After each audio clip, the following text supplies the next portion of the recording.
3월 30일 깨나눌 하나님 말씀은 마태복음 27장 1절로부터 10절 말씀입니다. 회개에 이르지 못한 후에 이를 통한 말씀의 성취. 가롯 유다가 스스로 목매어 죽은 사건에 대한 말씀이지요. 예수 그리스도를 팔아넘긴 가롯 유다가 어떻게 최후의 모습을 보여주는지 오늘 본문이 소개하고 있고요. 이 본문에서 소개하고 있는 그의 최후의 모습이 그가 스스로 자기 자신의 행동에 대해 어떤 평가를 내렸는지 확인하여 주고 있습니다. 그의 죽음을 통해 살펴야 될 교훈, 본문을 통해 살펴보겠습니다. 오늘 본문은 전체적으로 4개의 문단으로 나누어 살펴보겠습니다. 첫 번째 문단은 1절과 2절 말씀입니다. 새벽에 모든 대제사장과 백성의 장로들이 예수를 죽이려고 함께 의논하고 결박하여 끌고 가서 총독 빌라도에게 넘겨주니라.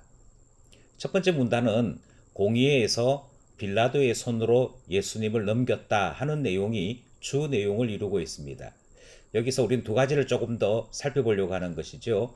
첫 번째 1절에 보면 모든 대제사장과 백성의 장로들이 라고만 소개되고 있습니다. 대제사장과 장로들이 단합해서 예수님을 빌라도에게 넘긴 것으로 설명이 되는 것이죠. 이때에 대제사장과 장로들만이 쓴 것은 아니고 우리가 알고 있는 사내들인 공의회가 소집된 것을 확인할 수 있습니다. 그러니까 새벽에 공의회가 정식으로 모이게 된 것이지요.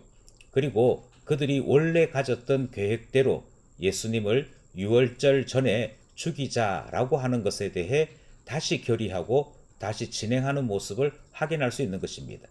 그런데 여기에는 여전히 문제가 하나 걸립니다. 먼저 유월절을 곧 앞두고 있는 목요일 사건이 오늘 본문 사건인지라 유월절 명절 앞에 벌어져야 될 사건으로서 큰 부담이 되더라 하는 것이지요. 또 하나는 여전히 백성들 가운데에서는 예수님을 선지자로 알고 있는 사람들이 많았기에 그들이 재판하는 과정 속에서 어떠한 변란이나 반란을 일으킬지 장담할 수 없는 상황이 되었습니다. 게다가 함부로 죽였다가는 그 이후에 후폭풍을 감당할 수 없는 문제도 계속적인 고민거리가 된 것이죠. 그래서 이 공의회가 내린 결론은 유월절에도 사람을 죽일 수 있고 죽이고 난 다음에도 유대인들 공동체가 자존심이나 그 명예에 손상을 입지 않는 최고의 방법으로 총독 빌라도에게 모든 책임을 떠넘기는 일, 그것을 결의하게 됐더라 하는 것이죠. 그래서 공의회가 스스로 결정하지 아니하고 빌라도의 손으로 넘겨서 예수 죽일 것을 결의하게 되었다 하는 모습이 첫 번째 문단의 말씀 속에 등장하는 내용입니다. 여기서 어떤 사람들은 이 당시의 공의회가 사형을 언도할 권한이 없는, 그래서 식민지의 형식적인 공의회로 그렇게 생각하는 분들을 만날 때가 있습니다. 여기에는 한 가지 수정이 필요한데요. 공의회는 유대 사회의 내부적인 문제에 대해 얼마든지 사형을 선고할 수 있었습니다. 이것은 사형 선고라고 하는 법적인 절차뿐만 아니라 유대 사회에 오랫동안 문화가 되었던 타락한 자와 불경건한 자들에 대해 돌을 던져 죽이는 사형 제도가 여전히 존속하고 있었으므로 할 수 없었다라고 말하는 것은 사실 설득력이 없습니다. 오히려 그것보다는 그들의 손을 더럽히지 아니하고 예수 죽일 생각으로 빌라도에게 예수님을 넘긴 그들의 계략, 그들의 나쁜 생각들을 확인할 수 있게 되는 것이지요. 첫 번째 문단, 공의회에서 빌라도의 손으로 예수 넘기는 이야기, 첫 번째 문단 말씀이었습니다. 둘째 문단은 3절로부터 5절 말씀입니다. 그때 예수를 판 유다가 그의 정죄됨을 보고 스스로 뉘우쳐 그 은 30을 대제사장들과 장로들에게 도로 갖다 주며 이르되 내가 무죄한 피를 팔고 죄를 범하였도다 하니 그들이 이르되 그것이 우리에게 무슨 상관이냐, 내가 당하라 하거늘 유다가 은을 성소에 던져 넣고 물러가서 스스로 목매어 죽은지라. 우리 모두가 잘 아는 대로 예수를 팔았던 자는 가롯 유다이고 예수님의 한때 제자였던 사람이죠. 바로 그 유다가 둘째 문단의 주인공으로 등장합니다. 그 유다는 예수 그리스도께서 새벽까지 재판을 받으시고 신문하는 것을 지켜보았던 것 같습니다. 뿐만 아니라 마침내 빌라도에게 넘겨지는 모습까지도 확인을 했던 것 같지요. 그렇게 모든 과정을 지켜본 그의 마음속에 죄책감이 들어서 3절 말씀에 보니까 스스로 뉘우쳤다라고 하는 표현이 등장합니다. 여기에 등장하는 뉘우쳤다라고 하는 것은 회개를 이야기하는 것은 아니고 후회, 자기의 행동이나 결정에 대해서 스스로 잘못됨을 인정하는 그 정도의 내용이라 그렇게 볼 수 있는 것이죠. 후회하고 그 후회한 마음을 그는 자기가 받았던 은 30을 가지고 대제사장들과 장로들에게 다시 갖다 주는 것으로 변상하려 했던 것을 확인할 수 있습니다. 문제는 4절의 말씀인데요. 그들에게 돈을 갖다 주었으나 그들이 그 돈을 거절했더라 하는 것이죠. 그들이 거절하면서 했던 말이 중요합니다. 내가 무죄한 피를 팔고 죄를 범하였다. 그 스스로 자기 자신의 잘못을 유다가 인정하고 그러므로 이 돈을 다시 가지고 가라 말하는 내용이 등장을 합니다.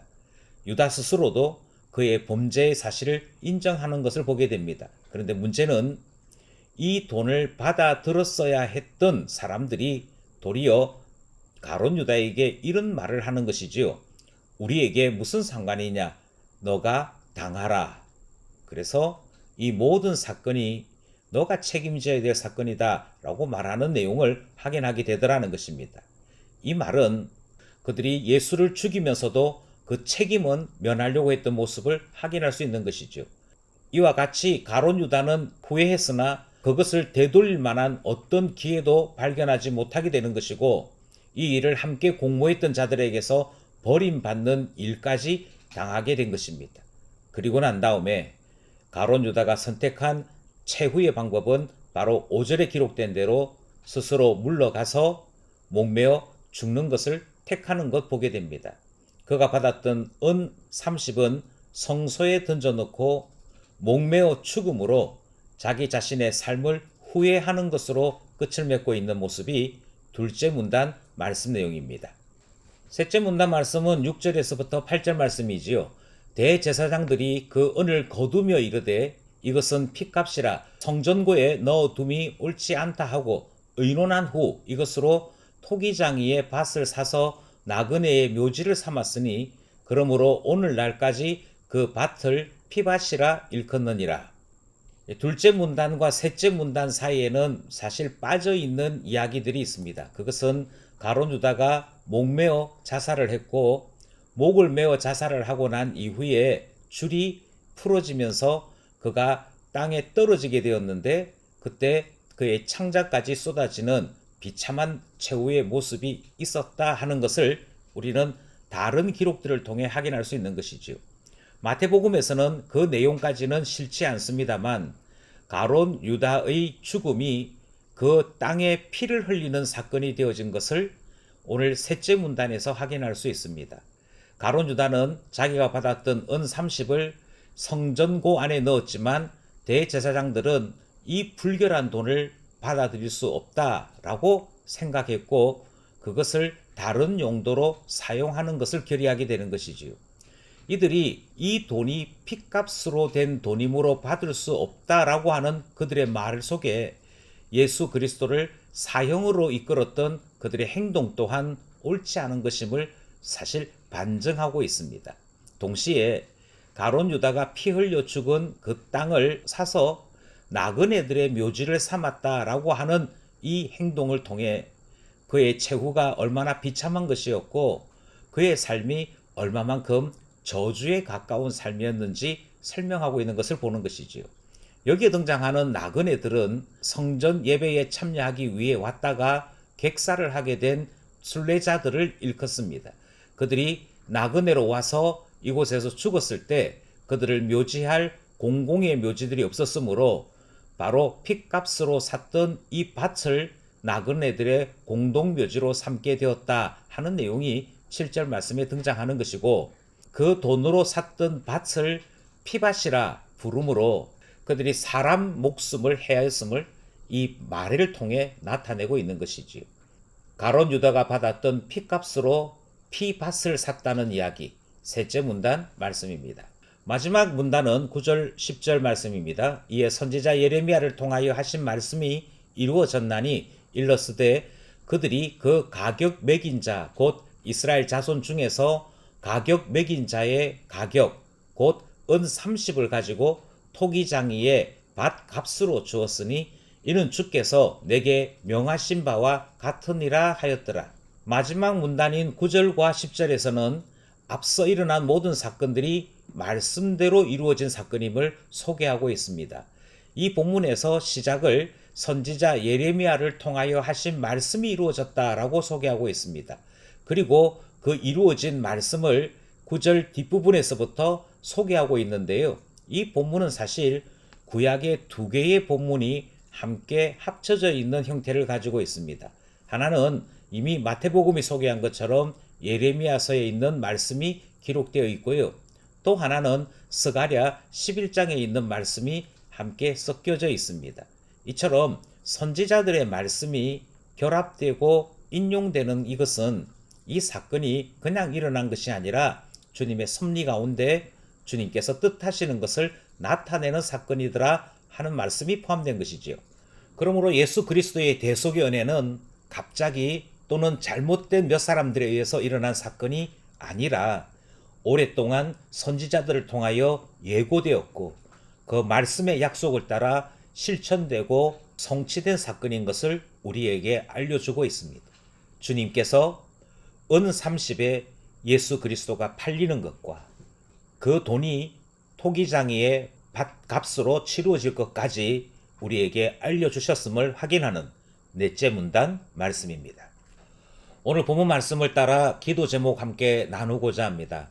오늘 본문에서 우리는 당시에 공의의 회원들이 새벽같이 소집되어서 결국은 예수 죽일 것을 결의하고 빌라도에게 예수님을 넘기는 일을 확인할 수 있었습니다. 그들이 공의의 회원으로서 한 일은 그들의 구주이신 예수 그리스도를 죽이는 데 가담하고 말았더라 하는 것이지요. 악인들과 함께 할 때에 이와 같이 함께 악한 행동을 범하게 되는 것을 발견합니다. 그러므로 기도하기를 악인들과 함께 하는 일이 없기를 위해 기도하게 되는 것이고요. 우리가 힘을 모아서 행하는 모든 일들이 사람 살리는 일일 수 있도록, 그래서 신자로서 신자다운 행동을 행할 수 있도록 기도하게 되는 것입니다. 우리를 선한 일에 사용하여 주시옵소서. 첫 번째 기도 내용입니다. 둘째 기도는 후회하고 배반당하고 그리고 버림받아서 마침내 잘못된 선택, 자살로 인생을 마감한 가롯 유다를 본문을 통해 발견하였습니다. 이것은 하나님의 뜻을 따라 행한 행동이 아니지요. 하나님은 모든 사람이 회개하기를 원하십니다.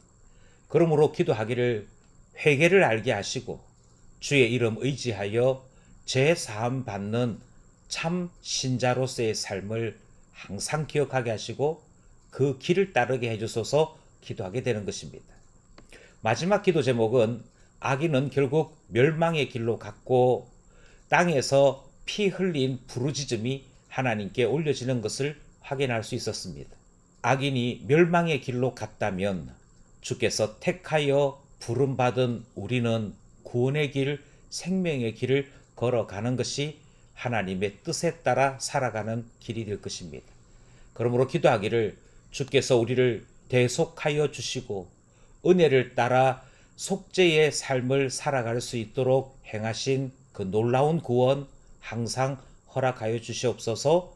주님께 감사하며 살아가는 참 신자의 모습을 허락하여 주옵소서 기도하게 되는 것이지요. 고난주간 맞이하여 말씀과 기도로 주님과 함께하는 우리 모두가 되기를 소원합니다.